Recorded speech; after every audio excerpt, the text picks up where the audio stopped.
Përshëndetje të dashur miq, unë jam Zamiri. Përshëndetje, unë jam Artani. Të dashur miq, koha kalon shpejt dhe tani jemi në fund të vitit 2025.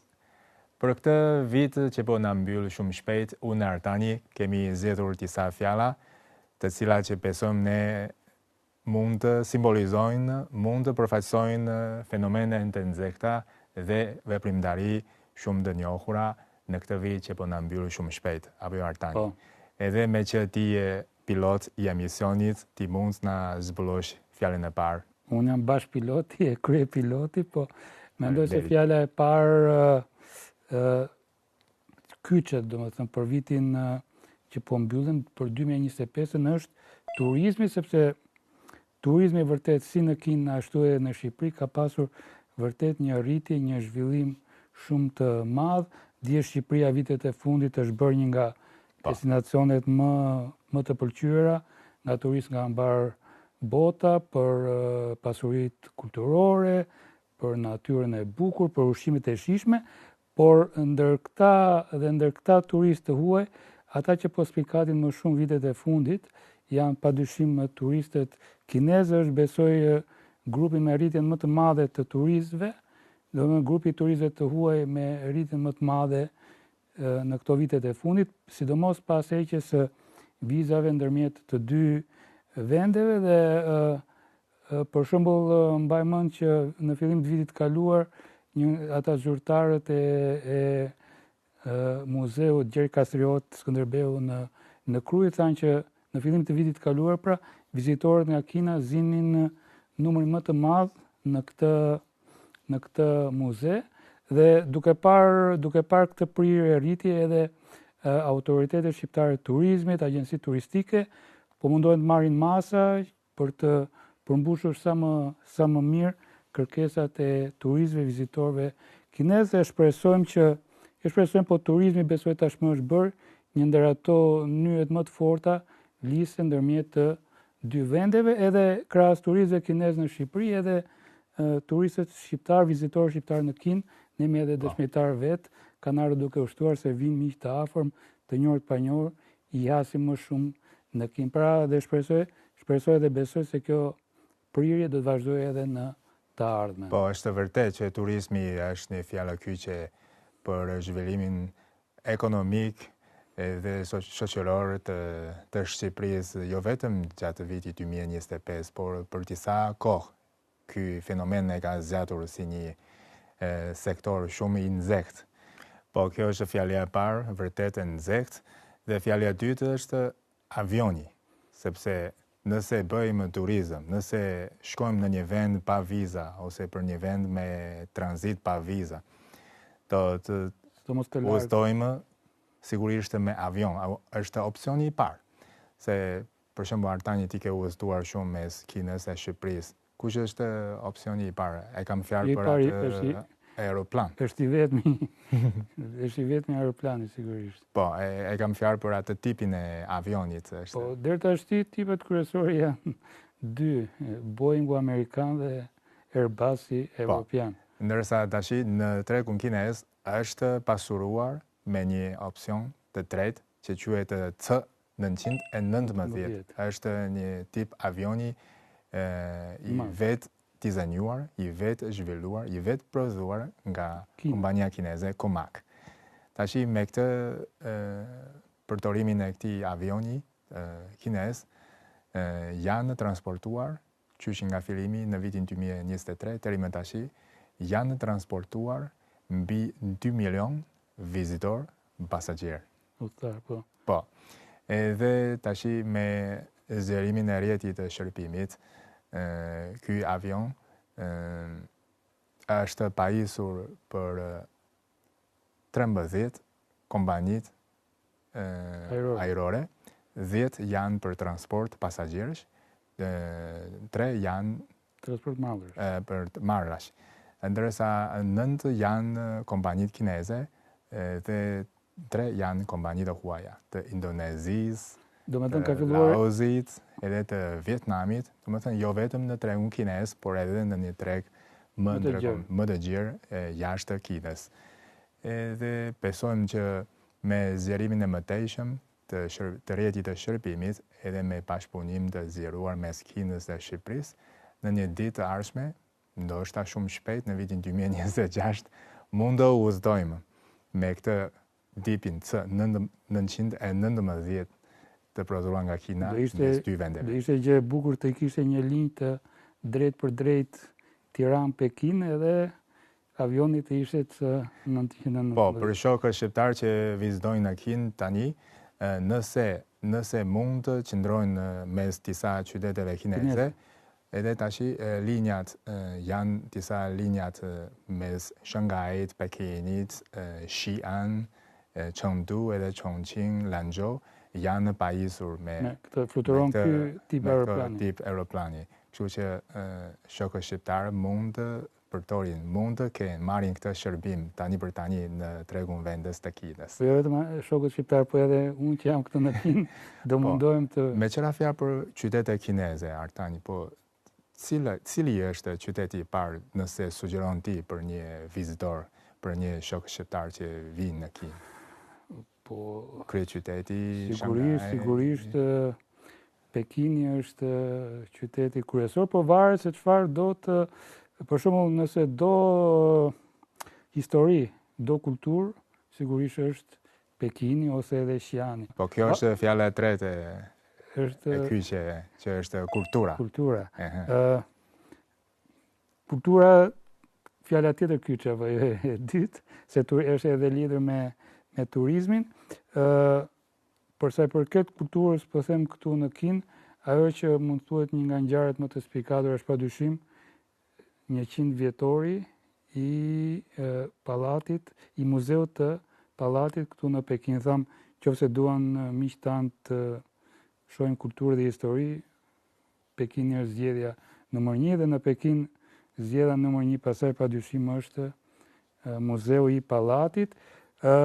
Ka festuar 100 vjetorin, po të mos ngatrohemi, muzeun e pallatit me vetë është i ndërtuar mbi bazën e qytetit ndaluar ose pallatit të Dimrit, pallatit perandorak të Dimrit. Po sigurisht pallati perandorak, qyteti ndaluar, është shumë i vjetër, është mbi 600 vjeçar, ndërsa muzeu i pallatit u krijuar 100 vjet më parë në 10 tetor 1925, si thua ai që quhet qyteti ndaluar u hap edhe për publikun e gjerë, për popullin e thjeshtë, dhe qatë ajo shënon edhe fillimin e muzeut të pallatit, pra të ndërtuar mbi bazën të ngritur mbi bazën e pallatit perandorak të Dimrit dhe qytetit të ndaluar, padyshim që është një simbol shumë i veçantë, i jashtëzakonshëm i kulturës, i historisë dhe i qytetërimit kinez, kur ruhen pasuritë me vlerë të paçmuar. Edhe thash, domethënë, ai që do të vizitoj Kinën dhe Pekinin, për mua është vendi i parë ku duhet të shkoj. Unë kur kam ardhur në Pekin është vendi i parë që kam shkuar bashkë në sheshin Tiananmen, sepse janë aty bashkë, edhe është me të vërtet një vend historik, një vend kulturor që të lë mbresa të pashlyera për atë pasurinë e tij. Po, pas kulturës, fjala e katërt do të jetë robot.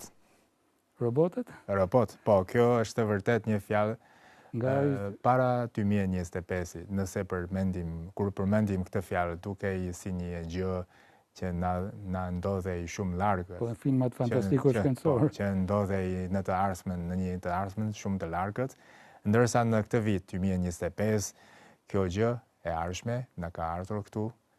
Është mesnesh. Mesnesh. Tamam mesnesh. Ja. Gjan shumë ne.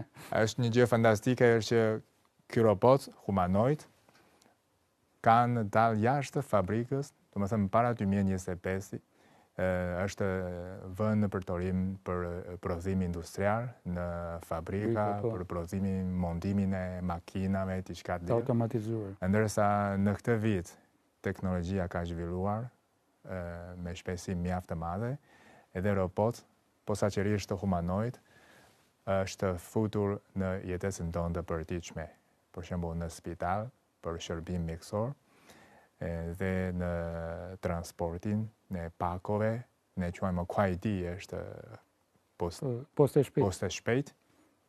Edhe në këtë vit ka zhvilluar një aktivitet sportiv shumë robotik, se quhet lojrat botërore me robot humanoid 2025. Është një aktiviteti i organizuar Olimpiada e robotëve në Pekin, në stadiumin olimpik të Pekinit, edhe me mbështetjen mediatike nga grupi mediatik i Kinës. Po. Edhe një gjë më habiti që është roboti humanoid, ata dalin jashtë në fushën sportive, veprohen në mënyrë si lojtar njerëzor.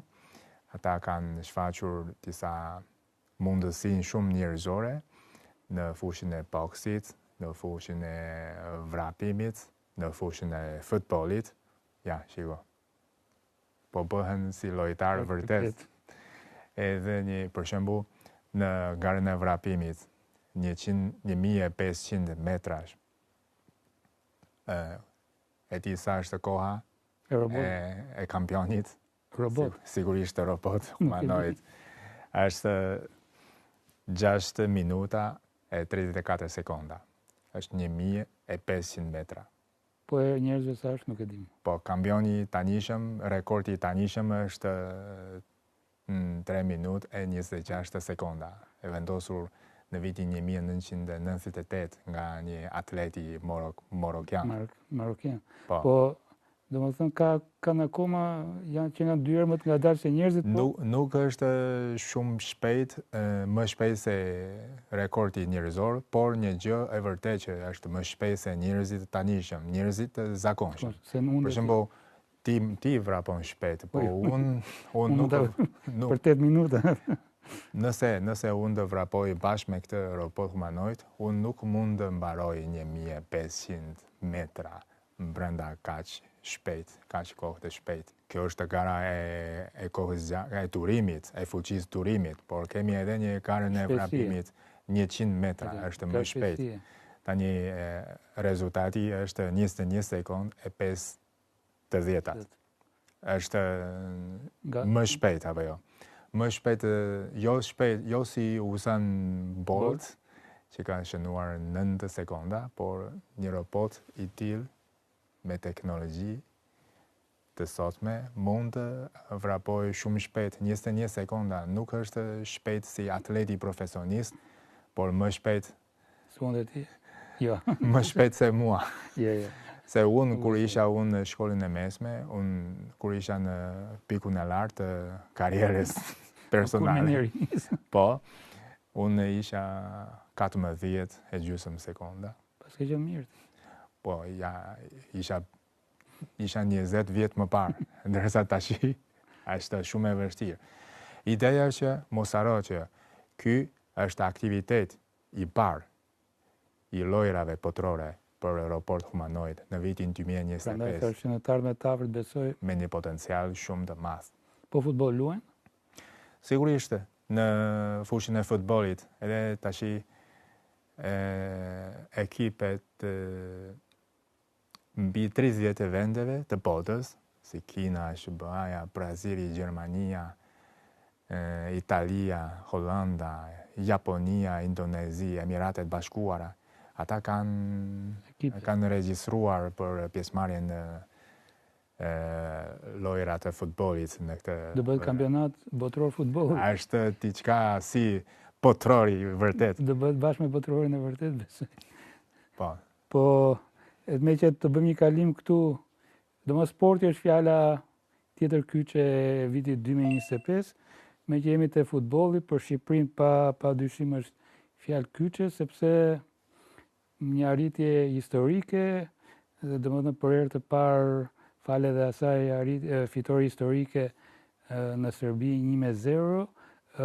Shqipëria merr tashi pjesë në fazën e play-offit, do të ketë përballë Polonin, shpresojmë i urojmë fitore kuqezinjve, e pastaj do të ketë një ndeshje tjetër me fituesen e çiftit Suedi-Ukrainë, dhe Shpresojmë të triumfojnë dhe për herë të parë. Nuk e dim rezultatin final, por në 2025 Shqipëria ka shënuar Nuk do të dim se të bëhet ndeshja. Ka arritur në nivel mjaft të mirë. Do jetë në mars play-offi, por edhe kjo është një arritje për Shqipërinë, del në fazën e nuk ka dalë asnjëherë. Shpresojmë Kina ka shkuar një herë në kampionat botror, këtë herë për fat keq nuk do shkojë.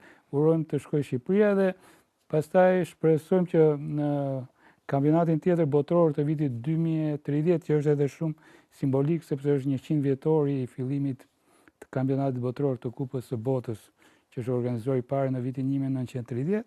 Shpresojmë që të dy vendet, Kina dhe Shqipëria, pra në 2030 të shkojnë në botror edhe. Po, një bashkë shfaqje të lojtarëve kinez dhe shqiptar nuk mund të presim deri më aq gjatë.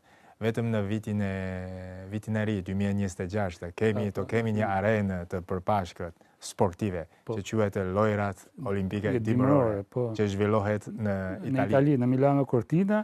Edhe Shqipëria edhe këtu ka një arritje sepse për herë të parë do të marrë pjesë me një delegacion të tillë me 4 sportistë, që është një arritje për Shqipërinë, ndërsa Kina sigurisht është një superfuqi. Po, lojtarët kinez tashi siç e kam shikuar në televizion, lojtarët skiadorët, ata kanë mbërritur në kortinat e Italisë duke filluar para përgatitjes. Për një bashkë shfaqje me lojtarët të mbarë botës.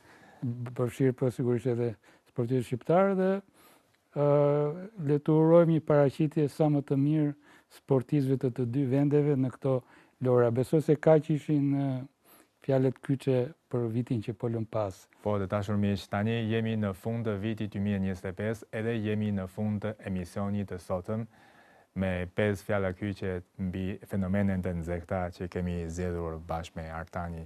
Nëse e keni komente ose e keni sugjerime, mund na shënoni në zonën e komentit në faqen tonë zyrtar të Facebookut, sigurisht edhe të Twitterit.